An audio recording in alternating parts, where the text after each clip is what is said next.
Oi, gente, bom dia. Para quem não me conhece, meu nome é Isabela. Mais um domingo aí, mais uma lição de EVD. Fui convidada para estar dando a aula de hoje. Já vou pedindo desculpas porque nunca fiz isso antes, mas vamos lá. A gente vai continuar nossos estudos da Carta aos Coríntios. É o número 12 para quem tiver a revista. E o tema é pedido e exortação de quem ama. Antes da gente começar, eu queria que vocês refletissem aí, pensassem em, para vocês, o que é um bom líder espiritual? Quais são as características que um bom líder precisa ter para ser um bom líder espiritual? Porque a gente vai tratar disso na lição de hoje. A gente vai primeiro entender as características que um líder espiritual deve ter, mas também qual deve ser a resposta a essa liderança. Então, do ponto de vista dos liderados, né? Então, o que nós precisamos fazer como liderados? Né? Qual que deve ser o nosso papel nessa liderança, né? E é sobre isso que a gente vai tratar hoje. A gente vai compreender como a igreja deve lidar com os líderes espirituais, como amar os nossos líderes espirituais e também como retribuir esse amor. Eu vou pedir para que vocês abram em 2 Coríntios 6, a partir do verso 11. Esse capítulo vai ser bastante importante para a gente hoje. E só para dar um contexto, antes da gente começar a ler, Paulo ele tinha enviado uma carta aos Coríntios, uma carta de disciplina que de início tinha entristecido o coração deles, porque eles não conseguiram entender muito bem qual foi a intenção de Paulo com aquela carta, a princípio, né?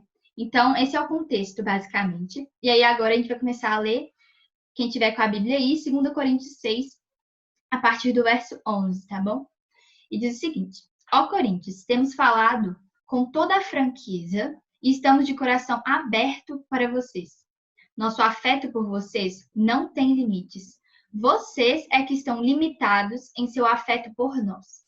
Ora, como justa retribuição, e falo a vocês como a filhos, peço que também vocês abram seu coração para nós. Então, o que a gente consegue perceber aí? Que Paulo, ele começa logo de cara falando ao coração deles, ao coração dos coríntios.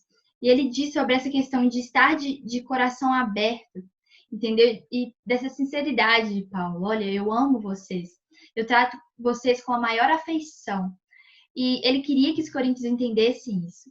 Que ele não estava lá como um chefe que só quer mandar e não se preocupa com eles realmente.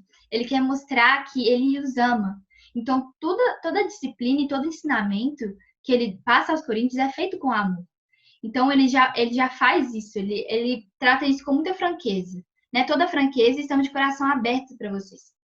E ele diz que o afeto por eles não tem limites, mas aí ele fala que é vocês que estão limitados em seu afeto por nós. A partir desse ponto, a gente consegue perceber que liderança é uma via de mão dupla. Não adianta o líder espiritual amar seus liderados com todo o amor do mundo e realmente tratá-los com toda a confiança, se os liderados não conseguem ter essa confiança também. Eles também não conseguem, primeiramente, receber toda essa afeição, entender essa afeição e retribuir isso.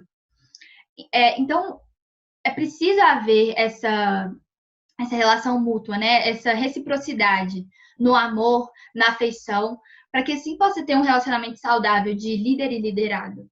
E ele fala no verso 13: como justa retribuição, peço que vocês também abram seu coração para nós. Então, essa questão de confiança é algo muito importante. E Paulo está falando exatamente sobre isso, sobre esse amor que ele tem para com eles. E ele pede para que eles também entendam e retribuam esse amor, para que assim eles recebam todos os ensinamentos da forma correta, que a gente vai ver mais adiante. Né? Então, essa questão de estar limitado nos afetos é algo que Paulo toca aí no coração deles. E ele pede essa retribuição. Então, como que a gente pode aplicar isso para a gente? É preciso que a gente entenda a disciplina e realmente a liderança espiritual que nós temos na nossa igreja mesmo. Independentemente de ser um pastor ou um professor de EBD, o que quer que seja, a gente precisa entender que se eles estão nessa posição, com certeza é algo que Deus tocou no coração deles para estar, e eles estão exercendo um papel de líder espiritual que vai muito além de simplesmente mandar, mas só que sim de ensinar com amor, né? Então nós precisamos entender esse amor e receber esse amor, entendem? Para que assim a gente possa ter um relacionamento saudável com os nossos líderes. E aí eu te levo a pensar, será que por um acaso às vezes você recebeu algumas palavras do seu líder que às vezes você interpretou de uma forma errada?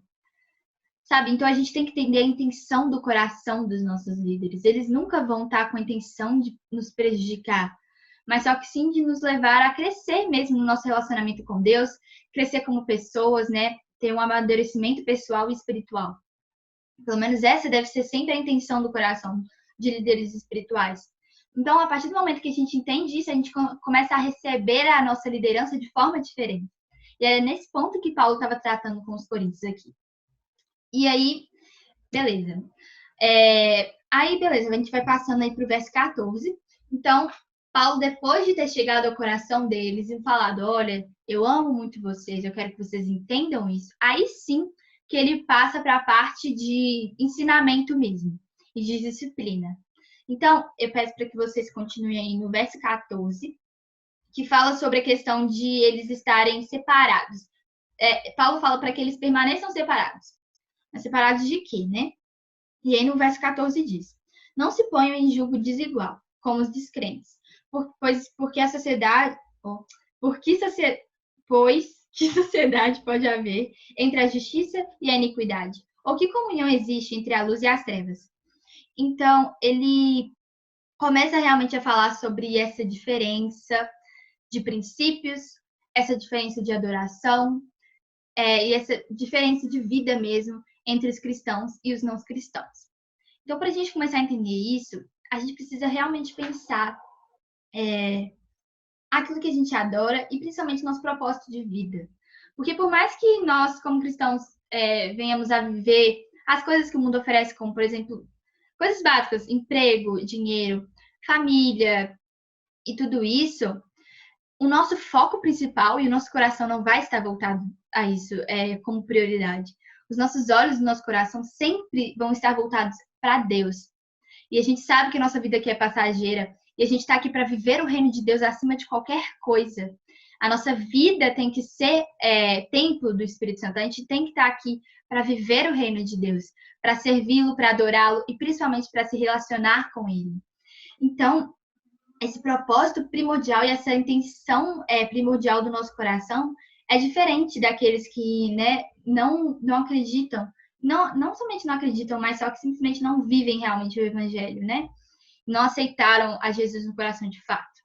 Então é isso que Paulo está tratando com eles aí. E aí ele continua: que harmonia pode haver entre Cristo e o maligno? Aí ele já começa a falar de uma coisa um pouco até mais séria, né? Que é essa questão de a quem nós servimos. Porque não há meio termo, gente. Ou você serve a Deus, ou você serve ao mundo. E o mundo jaz no maligno. Então ele trata sobre essa diferença e ele continua dizendo: ou que união existe entre o crente e o descrente? Aí a gente começa a pensar em essa questão de uma linha tênue entre esse relacionamento que nós devemos ter com os não cristãos e até que ponto isso pode ir. Porque nós já sabemos que nós estamos no mundo, mas nós não somos do mundo, né? Então, não é como se a gente tivesse que viver numa bolha, não, então tá. Então eu vou permanecer separado, não vou conversar com ninguém que não seja cristão. Não é isso que ele está dizendo. Tanto é que nós somos canal de bênção para as pessoas que não são cristãs. E nós já fomos não cristãos um dia. A partir do momento em que a gente aceitou Jesus no nosso coração, é que nós passamos a ter uma vida diferente. Então, é muito importante que nós tenhamos um relacionamento com não cristãos em questão de testemunha viva, em questão de exemplo, em questão de canal de bênção mesmo para a vida deles. Então, não é isso que Paulo está falando. Ele está falando de uma união mais profunda, né? Até que quando você vai deixar ser influenciado ou, né, você realmente vai começar um relacionamento com uma pessoa que não tem os mesmos princípios e o mesmo propósito que você, né? Isso pensando mais à frente, um casamento, isso tudo impacta muito na nossa vida, muito, muito. Porque é uma união, né? Uma união de propósitos, uma união de vida. Então é essa questão que Paulo está falando aí. E ele continua dizendo: que ligação há entre o santuário de Deus e aos ídolos? Porque nós somos santuário de Deus, do Deus vivo, como ele próprio disse. E aí ele faz uma citação lá do Velho Testamento, que é: habitarei e andarei entre eles, né? Deus falando.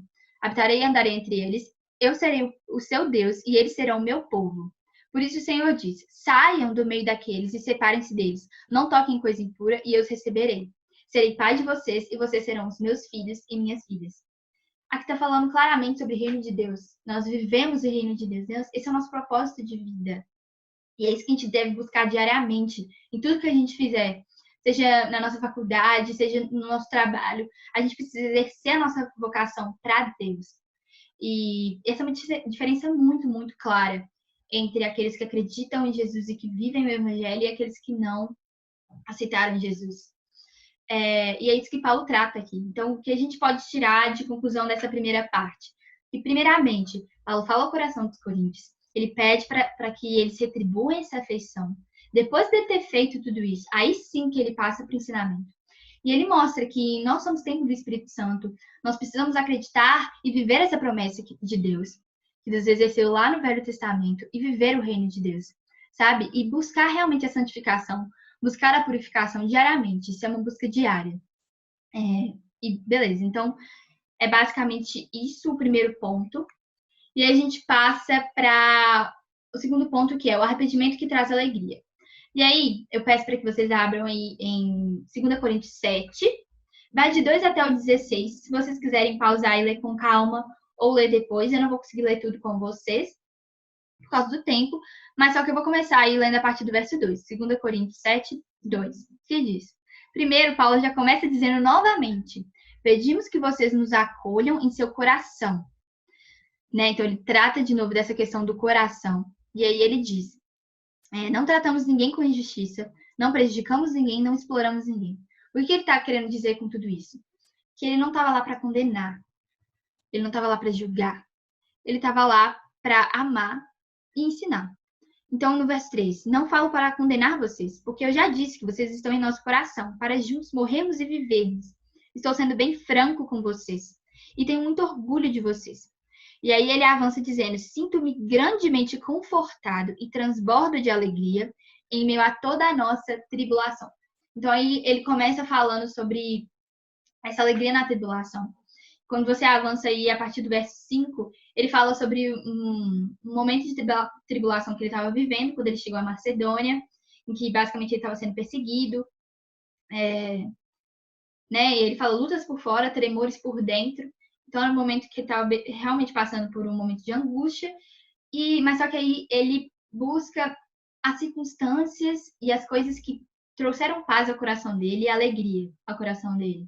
Que foi primeiro com a chegada de Tito, e depois também os próprios coríntios trouxeram esse amor, né, por eles. Esse amor e essa alegria. Porque quando fala aí no verso 7, e não somente a chegada dele, mas também pelo consolo que recebeu de vocês. Ele nos falou da saudade, do pranto e do zelo que vocês têm por mim, aumentando assim a minha alegria. Verso 8. Porque mesmo que eu tenha entristecido vocês com a minha carta, e aquela carta que eu disse a vocês no início, não me arrependo, embora já tenha me arrependido, pois vi que aquela carta os deixou tristes, ainda que por breve tempo. Mas agora me alegro, não porque vocês ficaram tristes, mas porque essa tristeza os levou ao arrependimento. Pois vocês foram entristecidos segundo Deus, para que de nossa parte não sofressem nenhum dano. Então ele começa a falar sobre essa questão de tristeza segundo Deus. Né? O que é isso? E ele fala sobre esse contraste entre as duas tristezas. Aí no verso 10. Porque a tristeza segundo Deus produz arrependimento para a salvação, que a ninguém traz pesar, mas a tristeza do mundo produz morte. Então a gente tem aí essa comparação entre as tristezas, a tristeza segundo o mundo e a tristeza segundo Deus. Essa tristeza segundo Deus foi literalmente a tristeza que os coríntios sentiram, né, ao receber a carta de Paulo. Porque eles ficaram entristecidos por um momento, mas depois eles entenderam o porquê dele ter escrito aquilo, e isso os trouxe ao arrependimento, né? Então, isso é algo muito importante. E essa tristeza é uma tristeza que todos nós vamos passar como cristãos, como seguidores de Cristo, durante a nossa vida. Porque Deus disciplina. Isso é fato, isso é bíblico, mas ele disciplina com amor. E sempre há uma intenção por trás disso. E nós precisamos reconhecer isso. E é algo muito importante destacar que reconhecer o seu pecado é diferente de você se arrepender dele. Reconhecer é o primeiro passo. Mas só que o arrependimento é que traz mudança. E foi isso que os coríntios sentiram. E é isso que a gente precisa entender quando nós formos disciplinados. Seja pelo próprio Deus, seja por nossos líderes espirituais. Em que, por mais que isso nos leve, nos traga tristeza, se isso nos levar ao arrependimento, isso vai valer a pena ser vivido. E a gente pode ver vários exemplos disso acontecendo na Bíblia. O próprio Pedro mesmo, depois dele ter percebido que ele traiu Jesus, né? Ele chorou amargamente, então ele se arrependeu ali. E essa é uma tristeza diferente da tristeza que Judas Iscariote sentiu, né? Que o levou ao remorso e não ao arrependimento, levando ele ao suicídio. Então, a gente precisa ter isso bem claro na nossa mente. E é isso que Paulo diz aqui. Essa tristeza segundo Deus, que muitas vezes precisa ser sentida mesmo, para isso trazer mudança, né? Então, é isso. A tristeza segundo Deus quebranta. E logo no final, é muito interessante porque ele passa para uma outra visão dos coríntios. Não outra visão deles, mas só que um outro ponto no relacionamento. Porque no início ele falou que os coríntios estavam limitados em sua afeição por eles, mas depois dele ter recebido toda essa mensagem que Tito passou para eles, ele diz lá no verso 15: E o grande afeto que Tito, né, tem por vocês aumenta cada vez mais quando ele se lembra da obediência de todos vocês, de como receberam com temor e tremor. Alegram-me, porque em tudo posso confiar em vocês. Então, novamente, reforçando essa ligação e esse relacionamento de liderança que Paulo tem ali. Primeiramente, ele fala sobre a obediência dos coríntios. Não basta nada a gente simplesmente receber um ensinamento, receber uma disciplina e isso não provocar nada na gente. Nós precisamos ser obedientes. A gente precisa saber que os nossos líderes espirituais estão lá realmente para nos ensinar. E a gente precisa receber esse ensinamento, receber com amor, para que assim a gente possa nos levar a essa tristeza segundo Deus, que produz arrependimento, para que assim a gente possa crescer espiritualmente, crescer como pessoas mesmo. E então é basicamente isso que fala. Então, aí, a aplicação para o dia de hoje é oportuno refletir sobre o modo como são tratados os líderes espirituais. Alguma mágoa retida no coração em relação a eles? Qual é a medida da afeição que lhes é dedicada? Então, gente, a gente precisa realmente refletir na forma como nós tratamos os nossos líderes. Se a gente tem realmente essa visão, a visão certa, a visão que nós precisamos ter deles, que são líderes que nos amam, líderes que querem o nosso bem e que são usados por Deus, são canal mesmo para a nossa vida, para que nós possamos ser cristãos assim melhores em nosso relacionamento com Deus, melhores como pessoa. Então, eu levo vocês e a mim mesmo também, a refletir sobre isso, a refletir sobre a forma como nossos líderes espirituais são vistos, a forma como eles são tratados, e se há algum ponto em você mesmo que você precisa mudar, que você precisa refletir, para poder realmente ser levado a ver nossos líderes espirituais de forma diferente, né? Da forma como eles realmente precisam ser vistos, para que assim a gente possa ter um bom relacionamento com eles. E também essa questão de tristeza, segundo Deus, né? Que às vezes Deus permite que situações na nossa vida aconteçam, mas só que elas não podem nos abalar para o mal. A gente precisa, nos deixar sermos, tipo assim, para o bem, assim, é isso que eu quero dizer. Que, tipo assim, a gente precisa usar dessa circunstância para nos fazer crescer, sabe? E para nos arrepender, se é preciso nos arrepender de algo que nós tenhamos feito, e levar isso a fazer com que a gente cresça mesmo, cresça espiritualmente. E foi isso que aconteceu com os coríntios, e é isso que a gente pode aplicar para a nossa vida mesmo. Primeiramente, a forma como os líderes espirituais devem tratar os seus liderados. Segundo, a forma como os liderados devem tratar os seus líderes espirituais e a forma como nós devemos receber, né, os liderados devem receber os ensinamentos.